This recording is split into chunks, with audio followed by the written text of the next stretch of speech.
Thank you very much, Andrea, for that introduction. Hi, everybody. Thank you so much for attending today. I'm just going to go ahead and share my screen. Okay, great. All right, so my name is Kate Angel. I'm the Associate Professor and Coordinator of Library Instruction at LIU Brooklyn, and I'm presenting with my colleague, Eric Shannon. Yes, I'm Eric Shannon, and I'm the Collection Strategies and Services Librarian at Keene State College, which is a public liberal arts college in Keene, New Hampshire. Thank you, Eric. And I'd also like to thank Library Instruction Tennessee for hosting Eric and I, and also thank you very much for making this conference free. I think that was a really wonderful thing to do, especially given the COVID-19 pandemic. So I want to thank you. And today our presentation is called Nevertheless, They Persisted: Outreach, Instruction, and Collection Strategies to Best Support Students in Unprecedented Times. Eric and I have divided our project into 3 separate case studies. I'll be talking about the first 2 case studies, and he will be discussing the third at his library. So the first case study I will be talking about our scholarships initiative that my library and I developed for essential workers during the COVID-19 pandemic. Just a brief overview of LIU Brooklyn. I've worked here for it'll be 9 years, actually later next week. We're a medium-sized doctoral granting university in Brooklyn, New York. We have really strong health and medicine programs at both the undergraduate and graduate levels. The School of Nursing is one of our biggest draws. We also have a popular School of Pharmacy and many other health and medical programs, including physician assistant, social work, public health, medical sonography, etc. And we do a lot of instruction sessions for the health sciences. So we actually decided, 2 of my colleagues and I, during the COVID-19 pandemic, that we wanted to create a library-sponsored scholarship to support and honor 2 students at LIU Brooklyn who worked in an essential industry in New York State in 2020. And the second objective was we wanted to recognize how research conducted at LIU by our students helped them to develop skills and competencies, information, specifically literacy skills, that they could apply to their essential occupations, which they use to help the people in our city during this difficult time. A little about the development. So we devised a task force. This is the same task force comprised of 3 people at the library that also run another competition, which is an undergraduate library research prize. And so we drafted a brief proposal and submitted it to the dean of the library. And we asked for 2 cash awards of $200 each, and we were granted that award. And then next, I created a website using the LibGuides platform for the scholarships initiative, and began to do outreach to teaching faculty to help promote the competition. Now, since we were all working remotely at this point, and the students were all going to school remotely, it was a little bit different in terms of trying to promote the competition than it would normally be when we're on campus. Because typically when we're on campus, I would be putting posters up, I'd be putting flyers out around the reference desk and handing them out in my classes. We were teaching a bit less, doing less reference consultations. So in order to help make this initiative a success, we really harness the power of our collaborative relationships with teaching faculty. And so I sent 2 emails to every single teaching faculty member at LIU Brooklyn that I could find, informed them about the competition, sent them all the documentation, and encouraged them to share this with their students via email and hopefully embed it in their Blackboard site as well. Teaching faculty really were integral to the success of this particular program. Now, in order to apply for the scholarships, students needed to fill out just a very brief application form. They also needed to write an essay of 500 word limit describing work that they did in any essential industry in New York between March through June 2020. So even though we're based in New York State, we have a lot of students that commute in from Long Island, for example, Westchester. So we made it statewide, not just New York City. And in terms of essential work, as I mentioned, we do have very big health sciences programs, but we broaden the scope to be anyone working in any essential industry as defined by Governor Cuomo in executive order. So that included people working in transportation, people working in grocery stores, pharmacies, etc. So it was open to anyone holding any essential job. It was also open to any undergraduate or graduate student, either full or part-time enrolled at LIU Brooklyn. And so this is the first time we really had a competition like this that was open to both undergraduate and graduate students. So once we received our applications, we had devised a rubric together, very simple rubric, which I'll be showing to you. And we evaluated the applications independently. And then we got together over Zoom and we hashed out the different scores and then collaboratively agreed on the 2 winners of the competition. In total, we received 12 applicants, which actually, given the fact that it was a pandemic and that we were not on campus, I was actually pleased to have received that many people. I was worried that maybe we wouldn't get any, or maybe we'd only get 1. And we had encouraged all the applicants on the website and the LibGuide that we have to review the rubric. So we tried to make the process as transparent as possible so that students knew the parameters of what we were looking for. And one thing that was great was that after we had presented the 2 winners with their $200, the dean was actually able to get additional funding for $20 Visa gift cards for all 10 runners-up. So I felt that that was a small token, but something that the library could do just to thank people, because these essays that the students had written were extremely powerful, and most of them were working in some sort of healthcare industry. And so the stories that they told in their essays were just incredibly courageous and touching. And I only wish we could have supported all of them with the full scholarship amount. This is the scholarship evaluation rubric that we described. So as you can see, there are only 2 dimensions here. The first was very clear. We just wanted them to explain work that they did in an essential business. They got the most points if they gave concrete examples of essential work that they did. So they got high scores if they were descriptive here. And then second, this is more of the library and information literacy component of it, where we wanted them to describe how research that they conducted at LIU Brooklyn, either in the library or in their classes with their faculty, for example, or on their own, help them gain some of the skills that they then use to succeed in this job. And so once again, we were really looking for elaboration here. So people who were able to list specific examples of research projects, resources or services, and then connect them to their accomplishments on the job were how they got the highest score. Once again, I should say it was not easy to rate these applications, much harder than in rubrics I've used in the past, because once again, these are people who are often putting their health on the line to help people in the community. So this was definitely a difficult process for us. And when we wrote back to the 10 people who did not get the scholarship, we made sure to send a very thankful email and to just let them know how much we appreciated the work that they did. So one of our recipients is an RN in New York City named Vivian Chung, and she is in the Graduate Family Nurse Practitioner program. And this is just a quote that I pulled from her application, speaking to how research she conducted helped her on the job, specifically during the pandemic. So she explained that we went to the library and we were taught by librarians how to use databases to find research on the exact amount of time hand washing had to be performed, spelling, in order for it to be effective. The research is very important, as hand washing is a major preventative for COVID.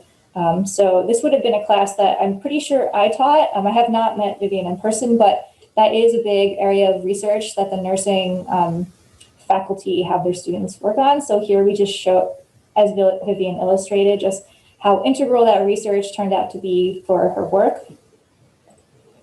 The second scholarship recipient is working as an EMT at NYU, and he's also enrolled in the Physician Assistant Studies program. His name is Daniel Chepchev.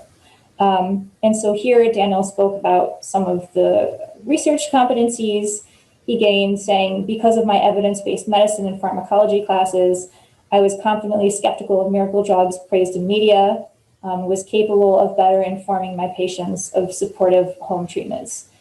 So here, Daniel is talking, as you can see, about the importance of critical evaluation of health and medical information.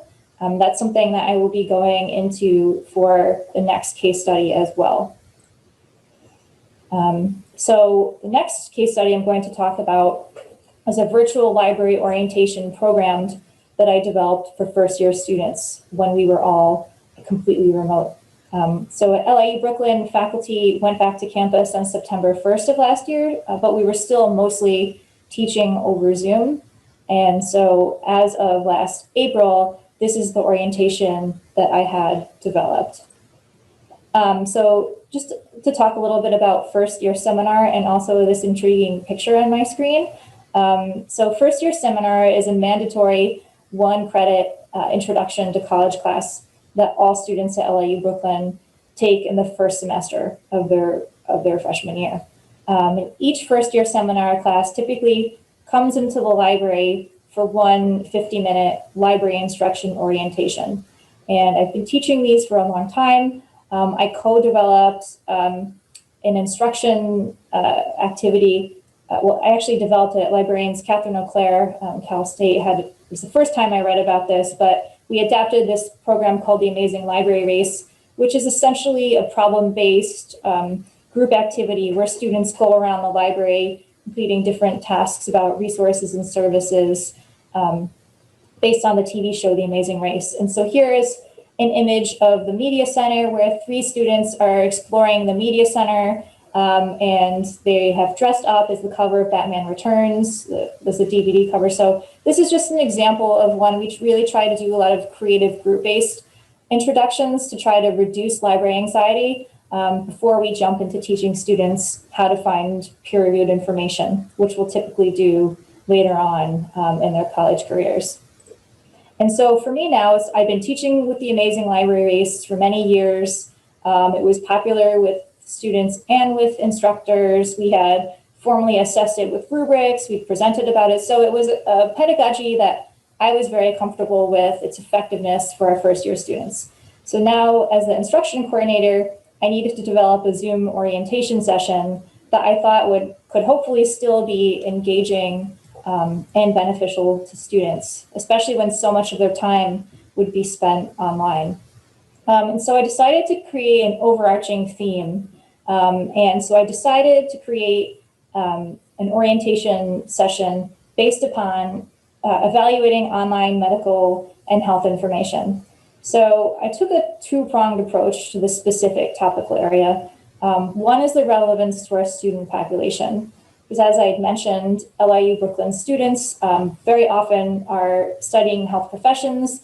Many of them already work in health professions. And so I thought that making it relatable to their lives could hopefully be engaging. And then of course, the relevance of this topic to the real world, both the COVID-19 pandemic and all of the misinformation about cures and treatments, et cetera, and also a whole history of health misinformation. And so since health literacy is such a fundamental skill for everyone to develop, and I thought that this particular lifelong learning skill would be beneficial for students to practice not only in the library classroom, but beyond, and also even share this type of information with loved ones as they go ahead and make healthcare decisions. So my 2 learning objectives for this particular session, one is just the basic introduction overview to library resources and services. So I did begin each session with the basic housekeeping topics like how do you find helpful librarian online, et cetera. But then the more relevant learning objective to the task is the application of some of the key evaluation criteria in information literacy to information sources. And so I did show them, we evaluated an article from a library database together, but I also wanted to show them articles from the open internet. And the indicators, the criteria that we focused on was the TRAP criteria.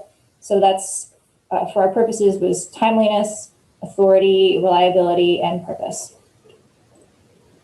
Okay, and this is a screenshot of the trap filter. So I know the text is very small, but the reason I put it up here is because I took a bit of a flipped classroom approach because I only had 50 minutes. That's the length of the library sessions for FYS. They have a lot to cover in that semester, so we only get them for one time for 50 minutes.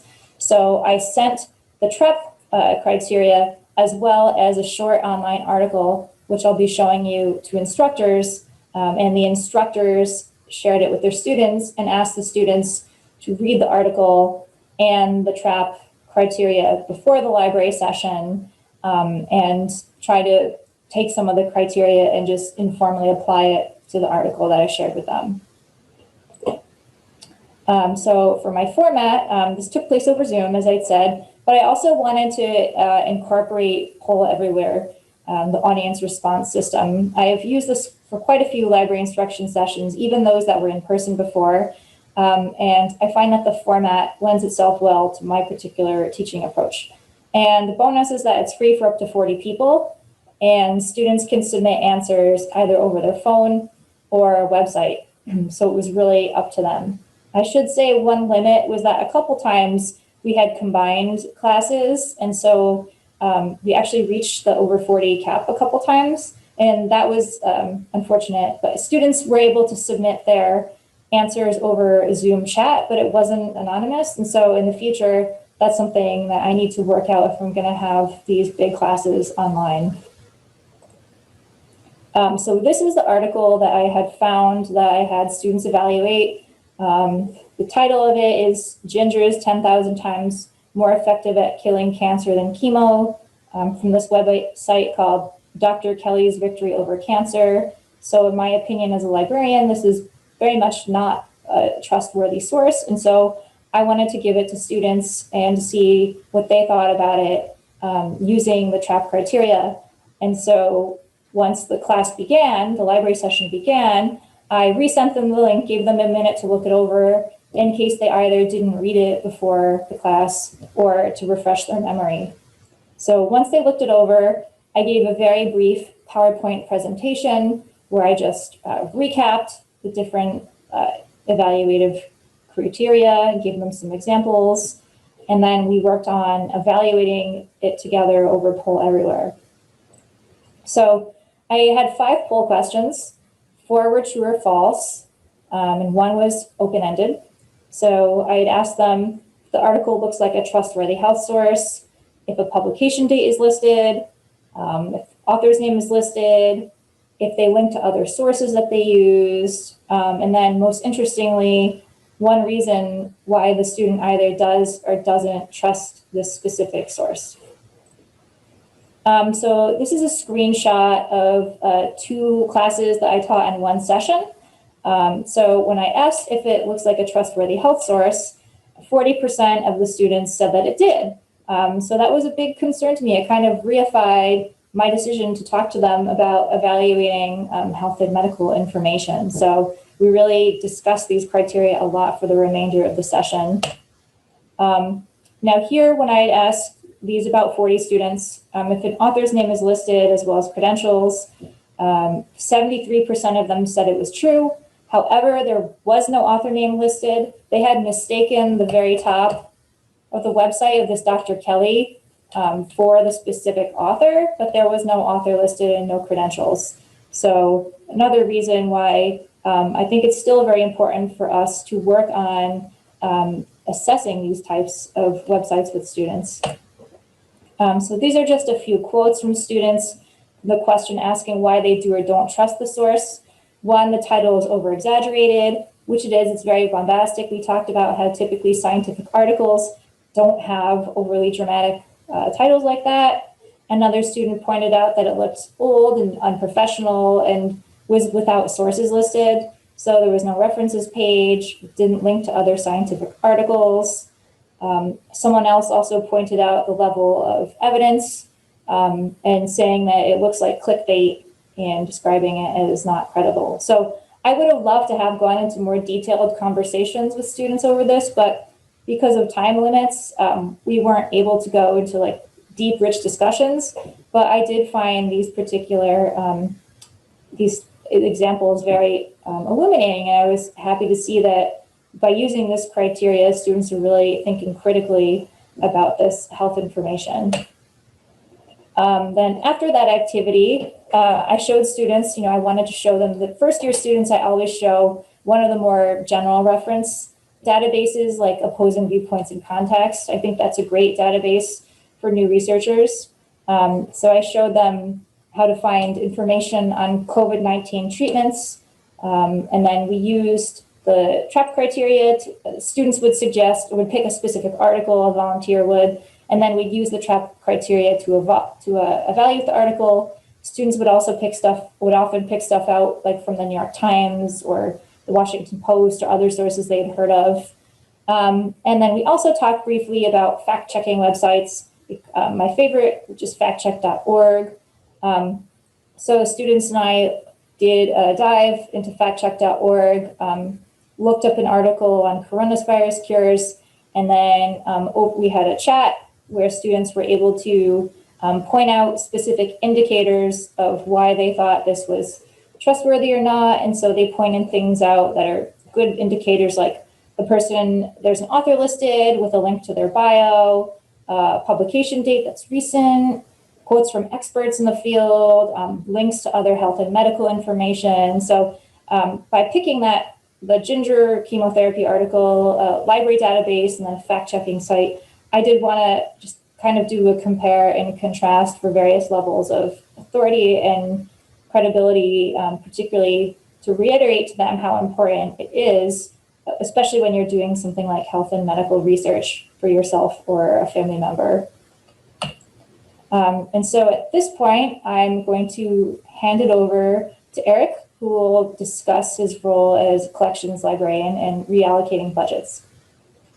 So because of COVID, we actually had the opportunity or the urgency to really do a deep dive into our usage statistics and understand what was important to our institution. So what we did, and what I think is really important to do, especially when budgets are being cut, whether it's due to COVID or any other reason, or just continually cutting budgets, is we looked at usage statistics even for inexpensive subscriptions that we hadn't really looked at that deeply in the past when making cuts. We also did a deep dive into cost per search as well as total cost. Finally, we also looked at what was going to be essential, even if it was expensive. So if there was an expensive database that didn't get used a huge amount, but was really vital to one department or even just a couple of classes, that's obviously something we're not going to get rid of. So I felt that it gave us an opportunity to really look back at the curriculum, communicate with faculty about what's important, and do a deep dive into our usage statistics. What we ended up doing was cutting a lot of our online journals and then moving funds to accommodate an increase to our Canopy budget because there was a very high demand for streaming videos. What I looked at specifically was overlap with journals that we also had in databases. So online journals that we subscribed to directly and that also existed within one of the databases. And a lot of times we would have a journal, it might be $2,000–3,000 a year, and it would also exist in the database, but there might be a 1-year embargo or 18-month embargo. So we had to make decisions. Is it important enough to spend $3,000 on a journal when it's only missing that 1 year of information? So we kind of looked at, does the embargo matter? If students or faculty need something, what would the cost be for ILL? And for the most part, we just, anything where there was an overlap, unless it was really important to have most current stuff immediately available, we cut that. All right. So as I said, I viewed this as an opportunity to take advantage. I mean, obviously, pandemic's not great, but you can use it to speed up the adoption of new initiatives that have been put on the back burner. So one program that I'm involved with at Keene State as part of the open education OER working group is we looked at we re-looked at the Z degree, and I'm not sure if anyone's familiar with a Z degree. It's mostly been adopted at community colleges, but it's where students can graduate either from the college or maybe within a major with zero textbook costs. So we had librarians attended department meetings with departments that had already been early adopters of OER. And my role in the OER or with the Z degree is to also find ways that, not everything's OER. Sometimes you need other options. So we did this look back into DRM-free ebooks. So we communicated a lot with faculty about having the library buy an unlimited access DRM-free ebook for their class so that, the library could spend maybe $150 on that, and then students wouldn't have to pay anything for, a $30 book. So the other initiative that we took advantage of that we kind of put in the back burner for a while is we started digitizing DVDs, which obviously huge amount of cost savings, much more efficient, and enables for remote streaming during the pandemic. And there was a lot of demand for us to digitize the DVDs. So it was another good opportunity for me, because I've been at Keene State now for not quite 2 years, and obviously over half that time has been during the pandemic. So that was a good opportunity for me to just meet faculty from different departments. We also collaborated with the film department. So they have some in-house DVDs, but we created a shared storage for the MP3s. And we are able to do this digitization program because we have Kaltura through Canvas. So there's no copyright issues. The DVDs are only viewable to students enrolled in a specific class. So again, I viewed the pandemic as just a great opportunity to increase communication with faculty.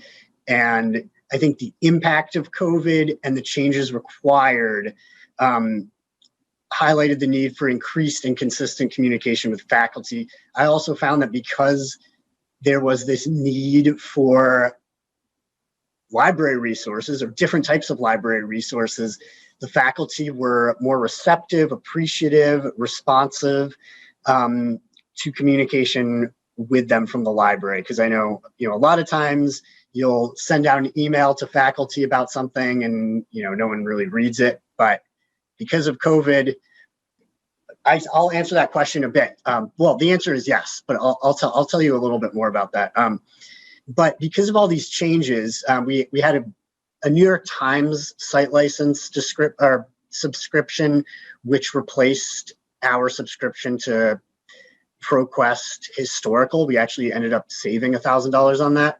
But it put the library in a leadership role because faculty members were reliant on the library for all the, streaming new ebooks so that students who were off campus could access them. And I think it just really, highlights its relationship, the library's relationship in supporting the academic goals of each department, and it gets the whole campus more connected and more involved in the library, and the library is seen as a more important part of the college overall. And the college's, the faculty's ability to teach with the correct resources and students' ability to learn. So in regards to the question about the DVDs post-COVID, yes, we can definitely, this is ongoing. So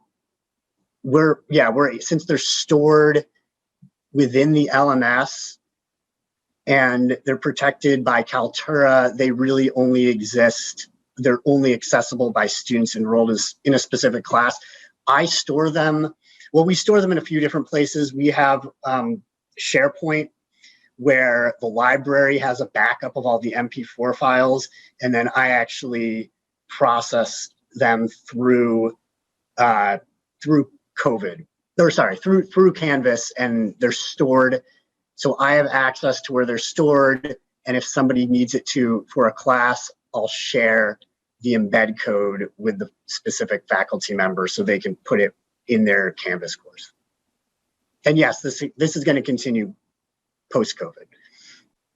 So that is my, I guess we'll open it up to any other questions. That's right. And I saw that there was a request for Eric and I to share our slides. So Eric, is that fine with you? Yeah, go for it. Great. So I will send that now to people over chat. So please feel free. We're happy to answer any questions that you might have at this point. Okay. Yes, we are going to be giving slides. Okay. So see, do you think, okay, I think, I don't see any questions in the chat that we have not yet answered. Is that? Oh, a question about how did faculty react to the changes? Was that for me? About the collection? So faculty were very happy about DVD digitization. They were really pumped about that. They were also really excited about the New York Times site license. We also got site license for Chronicle of Higher Education, and nobody noticed cuts to the online journals. So there were no complaints there. Anybody else have any other questions for Erica? I just sent the link to our slides, so please feel free to get in touch if you have any questions after today's session. See, oh yes, Joseph, business journal cuts, yet still didn't IL them. It was frustrating. I can absolutely imagine that. See, Aaron wants to know, how do you handle large ticket items that aren't being used? Ones with heavy use are a major expenditure. Eric, I think that would be for you. Yeah, okay, so, so you're referring to just things that are really expensive but have high usage. So with those types of items, anything that was really essential, we kept. So with regards to IP authentication or user login, the biggest problem we had was faculty members who had an existing New York Times account, and I had to tell them, you have to cancel your personal account and wait until it's actually closed out and then resubscribe. But we didn't have any IP authentication issues. I think in November, or I believe every year, you have to, with the New York Times site license, people have to reconfirm their email, their Keene State College email address. With regards to Elsevier, before I started at Keene State, we renegotiated our Elsevier contract. I can't give you the details on that, but I know it was a major renegotiation of what we're paying for and what we're getting with Elsevier.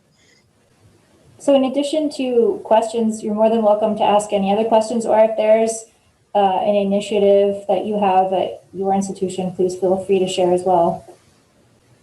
Aaron is also in the middle of negotiations. I'm a public services librarian, so I've never been involved in these vendor negotiations, but I'm always intrigued as to how they go. We had what was it? I'm trying to remember we had I had one sales rep, and I actually really I worked with him a lot, and we were going to purchase chemistry. It was Jove, and he was really helpful and got us a really a limited package, reduced price. He got it down to $7,000, and my boss, the dean of libraries, told me we absolutely can't purchase it. So I had to tell him that over the phone, and he was pretty upset, but yeah, the negotiations are tricky, but if you're persistent, I mean, that was my experience with the Job, is he kept coming down on price just to make the sale, even though in the end, we weren't able to do that. A lot of so we had some interesting things with the negotiations, because we got some offers to keep prices flat, but we would have to, it was keeping prices flat for 3 years. But after doing the usage statistics, we we determined that we were going to cut enough things and not replace from that package that we didn't take the offer. So that, yeah, we got a number of offers during the pandemic, but sometimes you have to look a little bit closer at total cost, look at usage stats, because once they lock you into that, you can't cut journals. So that's how it could be a good deal if you don't want to drop any journals, but sometimes you really need to look at the usage stats and determine if it's actually going to save you money if you're definitely planning to cut some of these subscriptions. I see Joseph uses the CREP test and is going to switch to the TRAP test. I also used to use the CREP test too, but I checked out the TRAP test. It sounds a little bit more polished, and I have been using it for the past couple of years. And SIFT, Linnea said SIFT. Oh, I'll have to check that out. I've never used SIFT. Oh, I think is SIFT if I might call, I think this is the one that I used in one of the class about a year ago. It's much more involved. They go through different learning modules. Is that SIFT? Linnea says it's based on the idea of lateral reading. Okay. Okay, good. Thank you for this, Linnea. I'll have to check this out. And then LCS was the trap and opposing viewpoint for undergrad, grad, everybody. Oh, good question, Elsie. So this entire activity was just for first semester, first year students. I agree, Erin, that trap does sound better, a bit more polished. It's harder to find though than the crap filter. Oh, okay. Let's see. Erin says Stiff started as the 4 moves and is more involved in active asking students to move off the single web page. Okay. Let me. Oh yeah, really I can send a link to SIFT. That was really good. I used that with students in a class in the fall semester. Linnea also sent a link. Thank you. Oh, okay. You already sent it. Yeah. Yeah, that was really good for evaluating fake news articles. Yeah, with ProQuest, we get some of our databases are through Waldo, so that was a whole different negotiation, and we're part of a consortium. Oh, Erin, wow, the history of pandemics class. That sounds really fascinating. I'd be really curious to hear more about that. Does anyone else have any questions for Erica or me at this point? I'll put my email address in the chat box. Eric, if you want to put yours as well, and anyone is more than welcome to email me about any of these initiatives, and I'd be glad to chat with you about it. You're welcome, Liz. Scott asked if we use Kahoot. I have not used Kahoot, but I believe you have, Eric, right? Yeah, I use Kahoot a lot. So I'm in my role at Keene State. We have an information studies minor, so I also teach semester-long classes, and I use Kahoot a lot, and students love it. I'm a big fan of Kahoot music, so.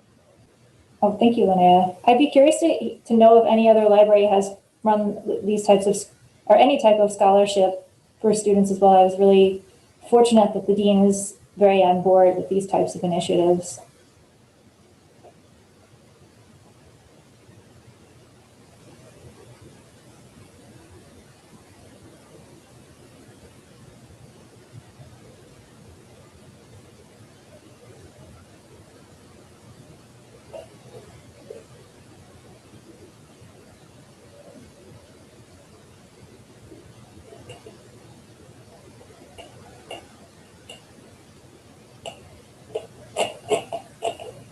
Lots of kudos to you guys. It was a great presentation.